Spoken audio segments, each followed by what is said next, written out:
ছাত্ৰ-ছাত্ৰীসকল, আমি ইতিমধ্যে ত্ৰিভুজ অধ্যায়ৰ ৭.৩ অনুশীলনীৰ সম্পূৰ্ণ প্ৰশ্ন উত্তৰ কৰিলোঁ। এতিয়া আমি ৭.৪ অনুশীলনীৰ প্ৰশ্নসমূহ কৰিবলৈ আগবাঢ়িছোঁ।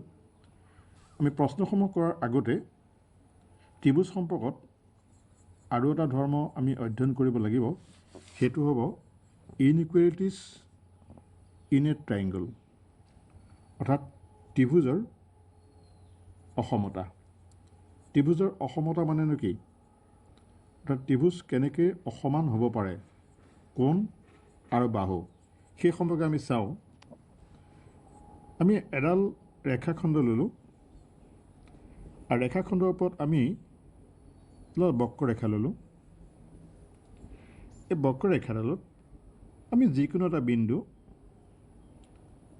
বিন্দুৰ পৰা আমি এ বি ৰেখাখণ্ডডালৰ বি বিন্দুলৈ টানিলোঁ। এতিয়া আমি এৰ পৰা এই বিন্দুটোলৈ সংযোগ কৰি চাওঁ।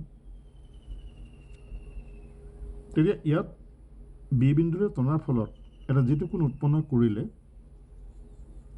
আৰু তাত যিডাল বাহু হ'ল ধৰা পি এ যিডাল বাহু হ'ল, সেই পি এ বাহুডাল আৰু পি এ বাহুডাল, পি বি আৰু পি এ বাহুডালৰ মাজত এটা আমি অসমতা দেখিবলৈ পাইছোঁ। কাৰণ পি এ আৰু পি বি বাহু দুডাল সমান আমি দেখাত সমান যেন লগা নাই। আৰু ইয়াত যিটো কোণ উৎপন্ন কৰিলে পি বি এ আৰু পি এ বি, এই কোণ দুটাও সমান যেন লগা নাই। আমি বিন্দুটো অলপ বেলেগ এটা বিন্দু ল'লোঁ। এই বিন্দুটোলৈ আকৌ বি সংযোগ কৰিলোঁ।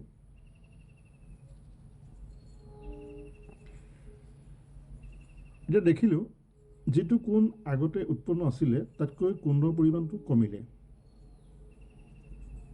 অৰ্থাৎ বেলেগ এটা বিন্দুত আমি কি ল'লোঁ, কি বিন্দুত আমি লোৱাত দেখিলোঁ যে ইয়াত যিটো বিন্দু উৎপন্ন হয়, বি বিন্দুত যিটো কোণ উৎপন্ন হ'ল সেইটো এ বি কিউ, এই কোণটো আগৰটো কোণতকৈ কম হ'ল। তেতিয়া ইয়াক যদি আমি ইয়াৰ লগত সংযোগ কৰি চাওঁ, তেতিয়াহ'লে এইফালে কৰা কোণটো আগতকৈ কিন্তু বাঢ়িল। অৰ্থাৎ পি বিন্দুৰ পৰা আমি যদি কিউ বিন্দুলৈ লৈ আহোঁ, তেনেকুৱা ক্ষেত্ৰত আমি দেখিলোঁ এইফালৰ কোণটো কমিলে, কিন্তু এইফালৰ কোণটো বাঢ়িলে। অৰ্থাৎ তেতিয়া কি পাৰ্থক্য ওলালে যে বি কিউ মান বদলি হ'ল, আগতকৈ দীঘল হ'ল। বি পিৰ মান আগতকৈ দীঘল হ'ল, অৰ্থাৎ বি পিতকৈ ডাঙৰ হ'ল। তেতিয়াহ'লে এ কিউ মান আগতকৈ কি হ'ল? এ পি মান যিমান আছিলে, এ কিউ মান আগতকৈ দেখাত চুটি হ'ল। আমি স্পষ্ট হ'বৰ কাৰণে আৰু এটা বিন্দু ল'লোঁ, আৰ বিন্দু। আৰ বিন্দুৰ পৰা আমি বি বিন্দুলৈ টানিলোঁ। এতিয়া আমি দেখিলোঁ কোণৰ পৰিমাণটো আৰু কমিলে। অৰ্থাৎ আগৰ যিটো কোণ আছিলে গোটেই কোণটো, তাৰ তুলনাত কোণৰ পৰিমাণটো পি আৰ বি এই কোণটোৰ পৰিমাণ কমি গ'ল, কিন্তু বাহুডালৰ পৰিমাণ দীঘল হ'ল। অৰ্থাৎ বি আৰৰ বাহুডালৰ মান দীঘল হ'ল। আমি যদি ইয়াত সংযোগ কৰোঁ, তেতিয়া আমি দেখিবলৈ পাম যে এ আৰৰ মান লাহে লাহে চুটি হ'ল। যে এ পি যিমান আছিলে, এ কিউ যিমান আছিলে, এ আৰ তাতকৈ আৰু কমি গ'ল। গতিকে এই কাৰ্যকলাপৰ যোগেদি আমি এটা কথা স্পষ্ট হ'ল যে এটা ত্ৰিভুজত যেতিয়া যিডাল দীঘল বাহু থাকে, এইডাল দীঘল বাহুৰ সন্মুখৰ কোণবিলাক ডাঙৰ হয় আৰু চুটি বাহুৰ সন্মুখৰ কোণবিলাক সৰু হয়। তাত বাহুবিলাকৰ দিশ বঢ়া দুটাৰ লগে লগে এই কোণৰো মাপৰ পাৰ্থক্য ঘটে। কথাটোকে আমি চমুকৈ ক'ব পাৰোঁ, if two sides of a triangle are unequal, the angle opposite to the longer side is larger or greater. অৰ্থাৎ আমি এইটো সিদ্ধান্ত ল'ব পাৰোঁ অসমীয়াত যদি কওঁ যে এটা ত্ৰিভুজৰ যদি দুটা অসমান বাহু থাকে, তেতিয়া ডাঙৰ কোণৰ সন্মুখৰ বাহুটো ডাঙৰ হ'ব। অৰ্থাৎ এটা ত্ৰিভুজৰ যদি দুটা বাহু অসমান হয় unequal the angle opposite in the longer side তাত ডাঙৰ বাহুৰ সন্মুখৰ কোণটো ডাঙৰ হ'ব। আমি সেইটো ইয়াত কাৰ্যকলাপ এইটো কৰি থৈছে। আমি তেনেকৈ আমি দেখিলোঁ যে ইয়াত যিমানে ডাঙৰ বাহু হ'ব ডাঙৰ বাহুৰ সন্মুখৰ কোণটো ডাঙৰ হ'ব আৰু সৰু বাহুৰ সন্মুখৰ কোণটো লাহে লাহে আমি দেখিলোঁ সৰু হৈ আহি আছে। এই চৰ্তটো কিন্তু আনইকুৱেল ছাইডৰ ক্ষেত্ৰত হ'ব, অৰ্থাৎ যদি অসমান বাহুৰ ক্ষেত্ৰতে হয় তেনে ক্ষেত্ৰতে এই ধৰ্মটো খাটিব। তাৰ বাহিৰে যদি আমি সমবাহু ত্ৰিভুজ বা সমদ্বিবাহু ত্ৰিভুজৰ ক্ষেত্ৰত এনেকুৱা ধৰ্ম নহ'ব, কাৰণ তাত দুটা বাহু সমান থাকে। গতিকে আমি এই ধৰ্মটো প্ৰয়োগ কৰি এই অনুশীলনটো আৰম্ভ কৰিম। প্ৰথম প্ৰশ্নটো 7.4 show that in a right angle triangle the hypotenuse is the longest side। অৰ্থাৎ আমি এটা সমকোণী ত্ৰিভুজত অতিভুজডাল আটাইতকৈ দীঘল বাহু বুলি আমি দেখুৱাব লাগে। এইটো আমি প্ৰমাণ কৰিবৰ কাৰণে এটা সমকোণী ত্ৰিভুজ আঁকি লওঁ। এটা সমকোণী ত্ৰিভুজ আঁকি লওঁ।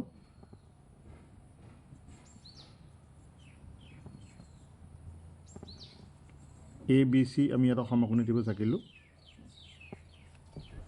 ইয়াত আমি দেখিলোঁ ইয়াত এটা কোণ সমকোণ আছে। সমকোণী ত্ৰিভুজৰ ক্ষেত্ৰত এটা কোণ সমকোণ হ'ব, এইটো 90 ডিগ্ৰী।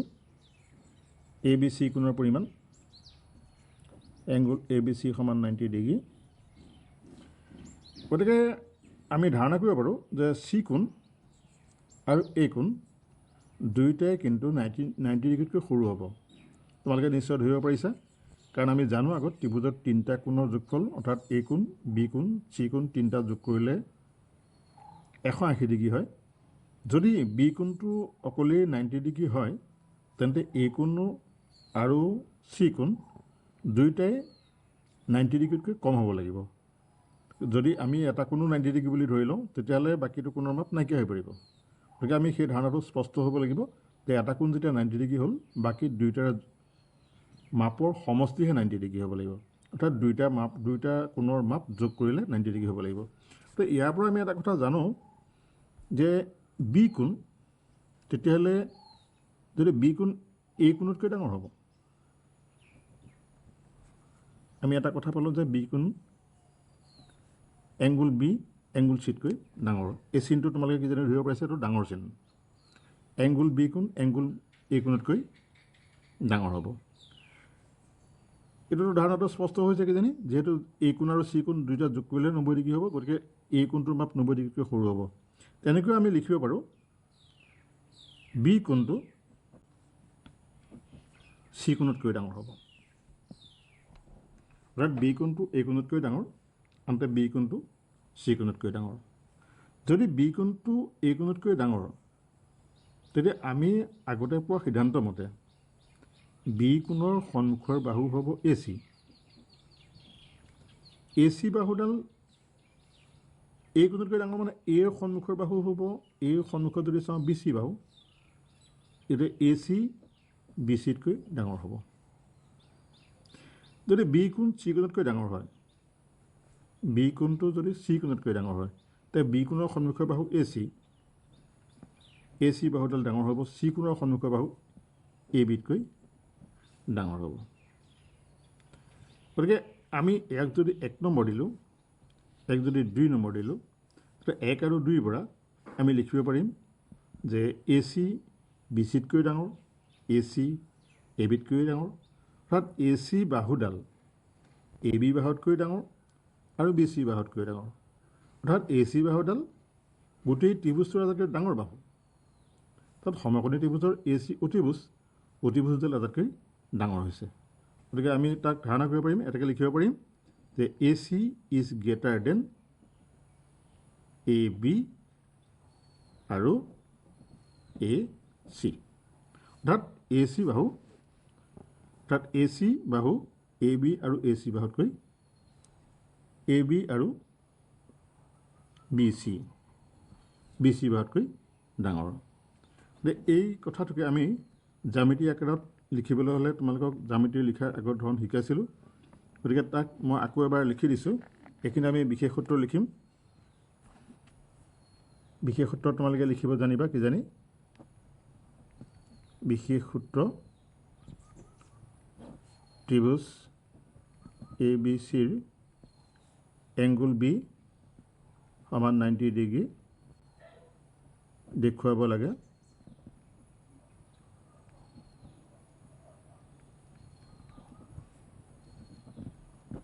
যে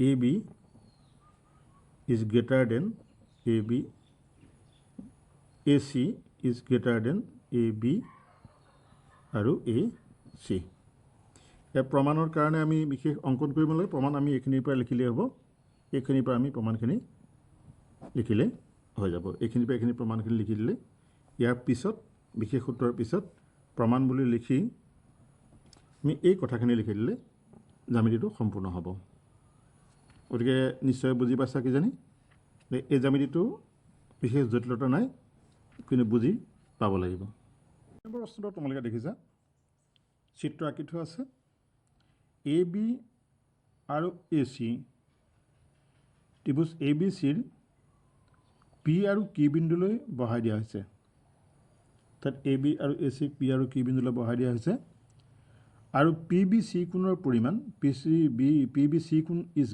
less than Q C B কোণ আমি দেখুৱাব লাগে এ চি সমান এ বি গতিকে আমি যদি চাওঁ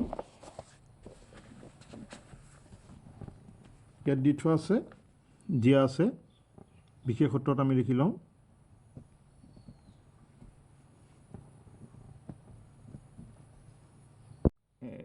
angle P B C is less than QCB প্ৰমাণ দেখুৱাব লাগে AC is greater than AB আমি চিত্ৰটোলৈ যদি চাওঁ প্ৰথম PBC কোণ PBC কোণ এই কোণটো তাত এই কোণটো QCB এই কোণটোতকৈ সৰু বুলি দিয়া আছে গতিকে এই কোণটোৰ মাপ ইয়াতকৈ সৰু বুলি দি থোৱা আছে দেখুৱাব লাগে এ চি বাহুডাল এ বি বাহুতকৈ ডাঙৰ নিশ্চয় মনত আহিছে আমি জানো যে এ বি চি কোণ আৰু বি বি চি কোণ এই দুটা কোণ যোগ কৰিলে কিমান হ'ব তোমালোকে ৰেখাৰ কোণ অধ্যায়ত পাই আহিছা যে এ বি চি কোণ আৰু পি বি চি কোণ এই দুইটা কোণ যোগ কৰিলে 180 ডিগ্ৰী হ'ব ৰৈখিক জুৰীয়া কোণ হোৱাৰ কাৰণে আনহাতে কিউ চি বি কোণ আৰু এ চি বি কোণ এই দুইটা কোণৰ যোগফলো তেনেদৰে 180 ডিগ্ৰী হ'ব বুলি আমি আগতে পাই আহিছোঁ এই দুইটা কোণৰ মাপ এই দুইটা কোণৰ যোগফল 180 ডিগ্ৰী হ'ব আমি ৰৈখিক জুৰীয়া কোণ বুলি পাই আহিছোঁ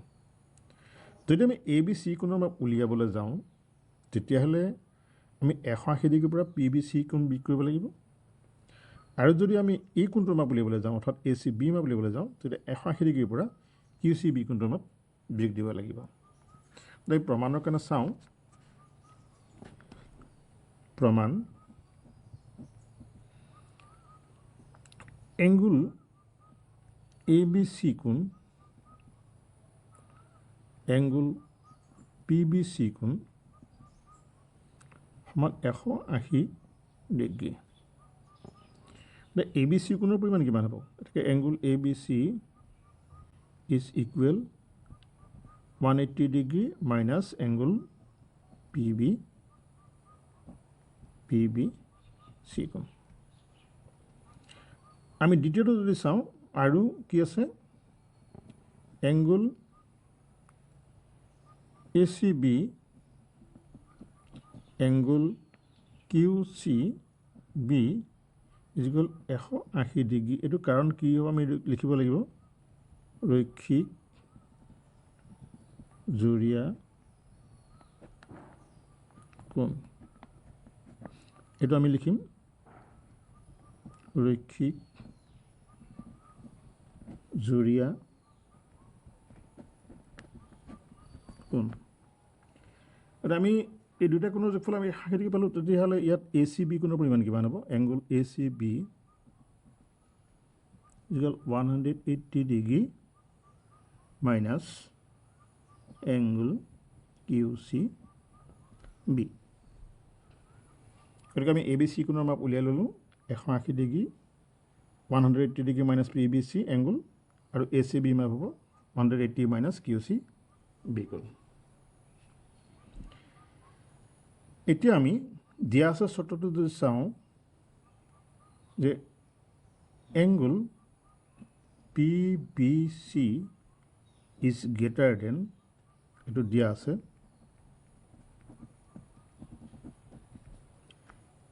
এংগল কিউ চি বি কোণ that PBC কোণ is less than angle QC B কোণ বুলি দি থোৱা আছে তোমালোকে জানা এটা কথা 3 আৰু 5 ইয়াৰ মাজত এটা আমি সম্পৰ্ক যদি চাওঁ কি সম্পৰ্ক পাম যে আমি যদি তিনিটা সংখ্যা ব্যৱহাৰ কৰিব পাৰোঁ তিনিটা আখৰ চিন ব্যৱহাৰ কৰিব পাৰোঁ সমান ডাঙৰ আৰু সৰু ইয়াৰ ভিতৰত আমি লিখিম যে 3 is less than 5 3 is less than 5 আমি যদি -3 আৰু -5 যদি কৰিবলৈ চাওঁ তেতিয়া কোনটো ডাঙৰ হ'ব তোমালোকে নিশ্চয় ধৰিব পাৰিছা আগত যেটো সংখ্যা সৰু আছিল সেটা ডাঙৰ হ'ব মাইনাছ চিনটো অহাৰ কাৰণে আগত যেটো সৰু আছিল সি ডাঙৰ হ'ব ডাঙৰ সংখ্যাটো সৰু হ'ব অৰ্থাৎ দুইফালে যদি মাইনাছে পূৰণ কৰি দিয়া হয় তেতিয়াহ'লে সৰু সংখ্যাটো ডাঙৰ হ'ব ডাঙৰ সংখ্যাটো সৰু হ'ব আমি ইয়াকো তেনেকুৱা এটা কৰি চাওঁ ইয়াক আমি মাইনাছ কৰি চালোঁ minus angle P B C তেতিয়া ইয়াত লেছ দেন আছিল গ্ৰেটাৰ দেন হ'ব greater than minus angle Q C B এতিয়া আমি দুইটাকে যদি 180 ডিগ্ৰীৰ পৰা বিয়োগ কৰি চাওঁ 180 তাত দুইটা আমি 180 ডিগ্ৰী যদি পাতি দিওঁ 180 ডিগ্ৰী বিয়োগ angle P B C is greater than 180 minus angle U C B তাত দুইটাকে আমি যদি যেহেতু এর ডাঙৰ হৈ আছে যেটো সংখ্যা ডাঙৰ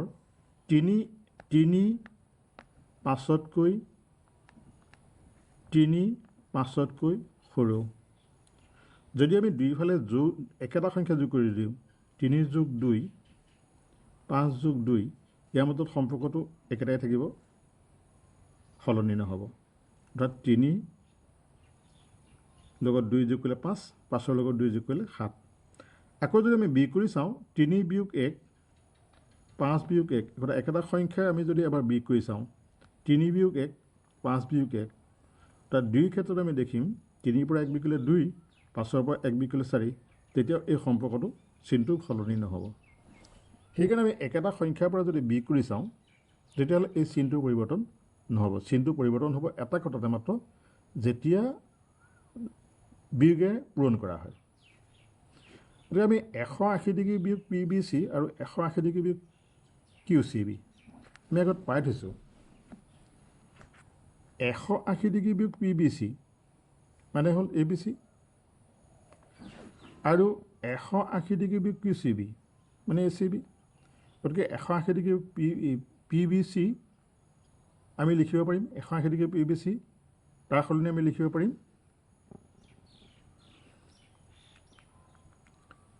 এংগল এ বি চি